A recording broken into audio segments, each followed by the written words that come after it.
मराठ्यांनी आरक्षणाची मागणी केली, दरम्यान हैदराबाद गॅजेट लागू करण्यात आला, त्यामुळं ओबीसींच्या आरक्षणावर कुठेतरी गदा आलेला आहे आणि त्यामुळं ओबीसी बांधवात एकवटले असून आता चलो नागपूरचा नारा ओबीसी बांधवांनी दिलेला पाहायला मिळत आहे। आणि आज मोठ्या प्रमाणात नागपूरला आंदोलन होणार आहे, मोर्चा निघणार आहे आणि त्यासाठी म्हणून मोठ्या प्रमाणात भंडारा जिल्ह्यातील नागरिक जे आहेत, ओबीसी बांधव जे आहेत ते मोठ्या प्रमाणात नागपूरच्या दिशेने जाण्यासाठी तयार आहेत, आपल्याला पाहायला मिळत आहे। बघू शकतो आपण, आपल्यासोबत यावर बोलण्याकरिता माजी खासदार सुनील मेंढे आहेत। भाऊ, काय सांगाल, कशा प्रकारची आपली मागणी आहे, काय नेमका या मोर्चाचा उद्देश आहे?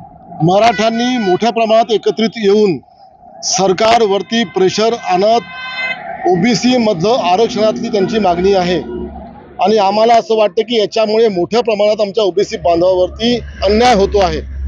आमची स्पष्ट मागणी अशी आहे की आमच्या ओबीसी मधलं 1% आरक्षण किंवा एकही माणसाचं आरक्षण आमच्या बांधवांचं, जी आधीच संख्या मोठी आहे, आधीच अनेक समाज याच्यात अजून एकत्रित आलेले आहेत, यापूर्वी पण आलेले आहेत, त्यामुळे मोठी संख्या आमच्यात सम्मिलित होण्यामुळे आमच्या सामान्य आणि गोरगरीब ओबीसी बांधवावरती अन्याय होणार आहे।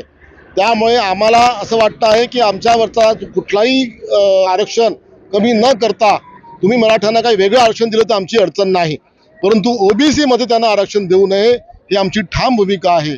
आणि त्यामुळे ते व्यक्त करण्याकरिता, आक्रोश व्यक्त करण्याकरिता मोठ्या संख्येने ओबीसी बांधव आज नागपूरला जातात आहे आणि आम्ही त्यांचं स्वागत करण्यासाठी, त्यांना पाठिंबा दर्शवण्यासाठी इथं आलेलो आहोत। काय सांगाल, कोणकोणत्या पक्षाच्या इथं, कोणत्या संघटनाच्या इथं सहकार्य आहे आणि काय नेमका कितीची संख्या राहणार आहे? आमची संकल्पना अशी आहे की पक्षविरहित हे आमचं ओबीसींचा मोर्चा आहे, कुठल्याही पक्षाचा हा संबंध नाही। आम्हाला सरकारचं एवढंच म्हणणं आहे, तुम्हाला मराठ्यांना आरक्षण द्यावं, परंतु ओबीसी मधून एकही माणसांचं आरक्षण आमचं कमी होऊ नये ही ठाम भूमिका जी सरकारने आधी सांगितलेली आहे, पण कुठेतरी साशंकता निर्माण झालेली ओबीसी बांधवांमध्ये ती दूर करावी आणि आमच्या ओबीसी मधून 1% आरक्षण कोणाकडे जाऊ नये, एकही माणसाचं आरक्षण जाऊ नये याची काळजी सरकारने घ्यावी, ही तंबी देण्याकरता, हे इशारा देण्याकरता आम्ही नागपूरला चाललो आहोत।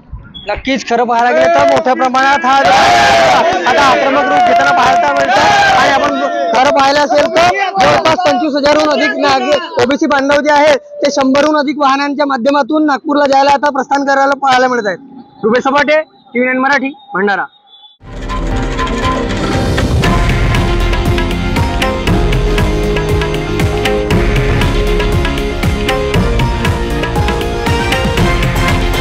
हे आहे देशातील नंबर 1 न्यूज नेटवर्क आणि आपण पाहत आहात TV9 मराठी, एकमेव।